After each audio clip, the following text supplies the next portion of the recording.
Any other question?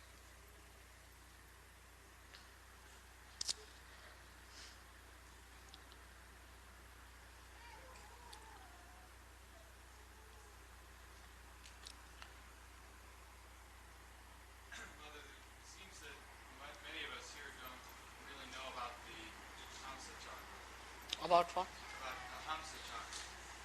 Hamsa. In terms of understanding how it relates to the Vishuddhi and what we can do to strengthen our Vishuddhi.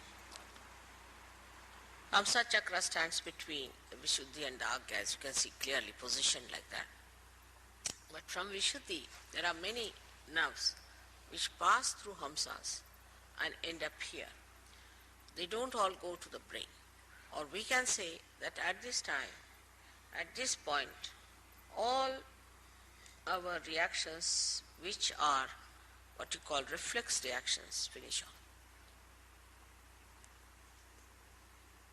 So, supposing now I get some dirty smell, I'll close my nose like that. Or if I can't hear, I'll just pull my ears like this. Or if I see something dirty, or if I see something jarring, my eyes will close automatically. If somebody tries to put a pin through me, immediately I'll spontaneously. It's all built in within my system and your system too, that you react with reflex action. Same thing may not happen to animals. Animals are different. Some animals have certain reflex actions, some have some reflex actions. But we are different, and our reflex actions, we are all practically just the same. There's not much individuality. There isn't much difference in our reflex actions. At the most, with conditioning, somebody might say, yeah, somebody might say, oh, somebody may say something. That's different. But the reflex actions are just the same. So up to the reflex action, we don't have to use discretion. Then starts our discretion part. As discretion starts when we are using these two nadis which meet here without going to the Agya. So when these two nadis meet here, what happens? We start seeing through our experiences. First would be a reflex action, automatic reflex action. The second is when, supposing a child, if you tell the child, now this is hot, don't put your hand there, he won't listen. Put the child. With the experience, he will develop reflex actions, the conditionings of it. So thus reflexes are built in within us. Also, they are built in within us with, we should say, with other conditionings like, you see, in a country, supposing there's racialism, or in a country like ours, there's a caste system, then person react according to what they have learned from childhood. All these conditionings could be of the present day when you are born. You could have been yourself born in last life in, say, Africa. Today you are born with a white skin, so you have started sort of calling that African, you have become. All these conditionings can be built in into your Hamsa Chakra, which have come from your training of the mind, you can say the experiences of the mind, the experiences of the society, of your knowledge, of your education, the way you are conditioned, can be built in here, in the Hamsa Chakra. And it reacts to things which has no meaning. If you I hate someone, why? Because that person wears a blue jean or something, or you can say a green shirt. Now this is built in your mind. Or sometimes this falling in love also comes from the same kind of a conditioning. Supposing you had met somebody who had, say, blue eyes and was kind to you. So you have fascination for a person who has blue eyes. There's no pure idea about beauty, there's no pure idea of happiness, there's no pure idea of aesthetics. All is conditioned. For some people this is beautiful, for somebody this is not beautiful. So this is the place where these interchanges take place between both the nadis. And here the Hamsa lies outside the path of Kundalini. They sort of come out here, out of the path of Kundalini. It's very simple. When the Kundalini moves, she goes from Vishuddhi direct to Agya. Now, how can we improve our Hamsa there? It's a big problem. Because if our Hamsa is sick, is over-conditioned, the Kundalini cannot work on it. It just gives up.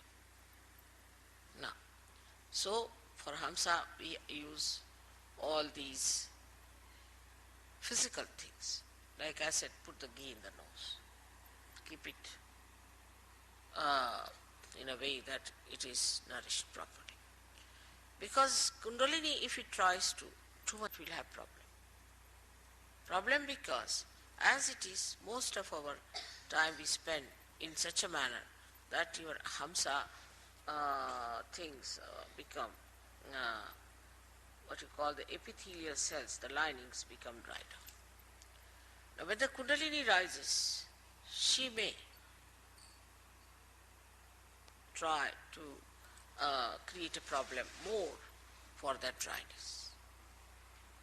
Maybe. So it is kept out, but it has an effect in the sense that even if there is a light outside, it can fall inside. So it's not the Kundalini directly that affects your Hamsa. It is like when the Kundalini awakens, you yourself see now that a person is, whether he is fair complexioned or dark complexioned, he is a human being, you reason it out and Hamsa clears out. Then you see yourself that, oh, I am very egoistical. You start seeing yourself through your Agya. Start seeing that I am so conditioned. So you reason it out. And that's how you correct your conditionings. This is what is Hamsa Chakra. So Hamsa Chakra cannot be done if just you are a realized soul, but is an effect, is the symptom of your Kundalini awakening. Some people think that you develop discretion just as the Kundalini rises. Is it wrong? No. That has to be deliberately seen, that you build up that discretion within yourself. But once it is built, for example, my discretion is absolute. I just know what it is. See, my conditioning here is absolute. Is one with the Kundalini, one with reality. But for human beings, it has to be reflected by understanding. Like a child, he touches something hot and it is hot. Now this is hot because it's heated up. So you see a person is catching on the right heart. Right, he's catching on the right heart means he has got a right heart and he is suffering from such and such thing. You have to see it yourself. Now, if you tell the person, are you suffering from, say, asthma? He said, yes. How do you know? I know it because I have learnt it through my finger, which was burning. That's why I know it is. But supposing somebody has an asthma, and in that place the part, your Kundalini, you will get asthma immediately. You see the point? The conditioning cannot come to us unless and until it passes through or sieves through our reasoning and understanding. Are you understanding, Rustam, the point? It cannot work out. The reason is it filters your collective consciousness. Otherwise you go near a person who has AIDS and you become collectively conscious that he has AIDS. And if you imbibe all that into you as a conditioning, you will get it. But you are separated. Like a person who reads, say, there's a very nice story about this, Jerome has written. Like one man, he went and read Materia Medica. Went and told doctor that doctor, I have all the diseases except for one, which is housewife's knee. He said, how is it you haven't got it? Because I am not a housewife. So he got conditioned into all the diseases. That's how many people get diseases. But thank God there's a filter. If somebody has a disease, you don't get it because you can filter it. But Hamsa Chakra could be affected by badas. That's one problem. If some bada passes through the nose, you might. Some viruses pass through the nose, you might. Affected means it can get sick. But one must understand the discrimination between the two. Say there's a virus infection outside. It can pass into your Hamsa Chakra and can give you a problem of sinus, this, that, physical. But you won't become like a person who has given you virus infection. So there is a filter. But supposing there's a person who is very hectic and you come in contact with that person, he's very hectic, so your swadhisthana can take over. You can become hectic with that person. Living with that person, you can become hectic. But as far as the Hamsa is concerned, with anybody you live, your Hamsa doesn't carry the complete impact of that because there's a filter. So now if you have to develop the discretion, you have to learn. You have to understand. It doesn't come automatically. But with children who are born realized, their Hamsa is so developed that they know it, what is right, what is wrong. Because their Hamsa is so much trained that way, they don't have to use much understanding. But those who are now growing up, have become now Sahajogis, have to know through their own experiences their Hamsa. It's a filter also. But for a child, he knows what is right, what is wrong. Because his Hamsa is developed. In India, when the child is born, he is massaged nicely. Oiling is the best way to have a good Hamsa. Oil his head, oil his body, put put some drops in the nose, everything. They try in the ear, in the nose, and that's how they build up.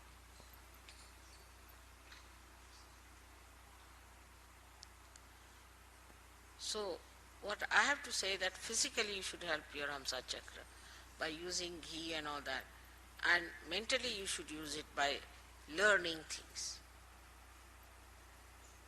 in experience, what to do, how to do it, how to work it out, how to establish. Basa.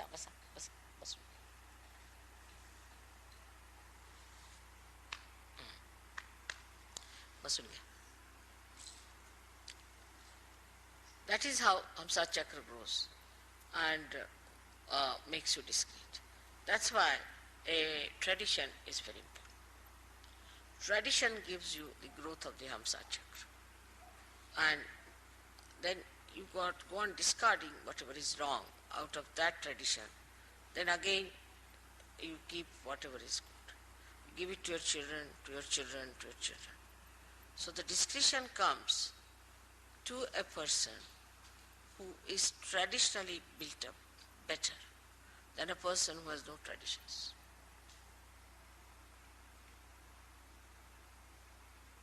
Now, for example, this morning I was discussing that people fill the wash basin and wash their face in the West. In India, we cannot conceive of it, cannot even think of it. I mean, people don't know it can be done.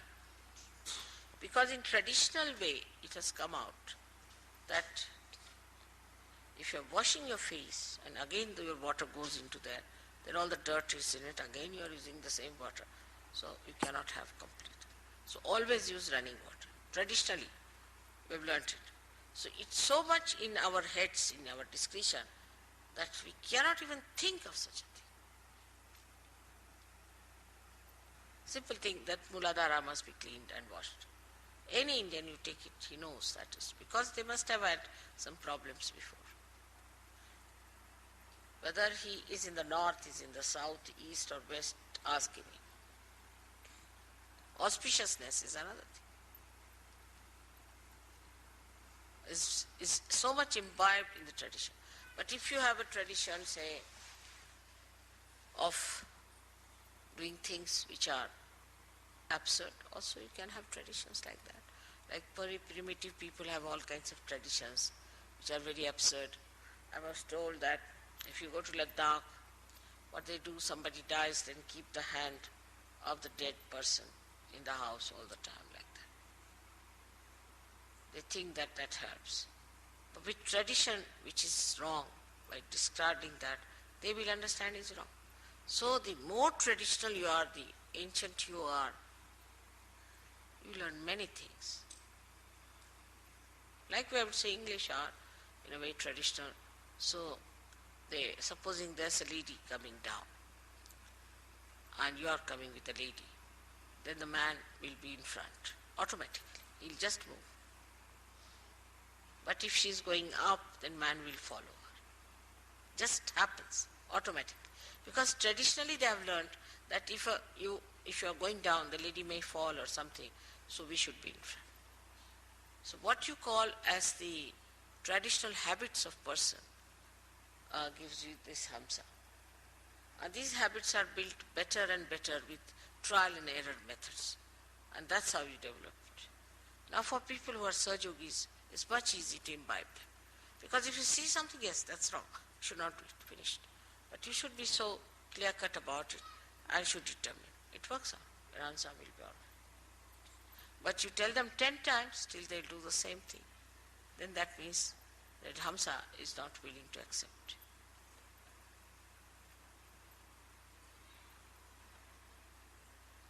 But you must nourish it, you must look after it, you must, as I said, also the kajal is very good for Hamsa Chakra. All kajal and the oil in the nose, ears, is very good. All acts for that. Even, say, stalking to other person, to talk discreetly, is to say something which doesn't lose its power of affecting that person. Like if you say something very harsh, then you should know how to neutralize it so that he retains that into himself. All these discussions only come also by tradition.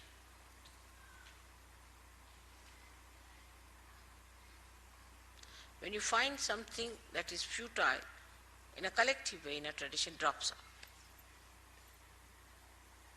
So the blessings of the tradition is great, but greater are the blessings of your spirit. And the blessings of the spirit are such that through your vibrations, immediately you know this is wrong. But you have to be honest about it, and you just give up. You want to ascend, you want to improve your vibrations. So for that, whatever is needed, you will do.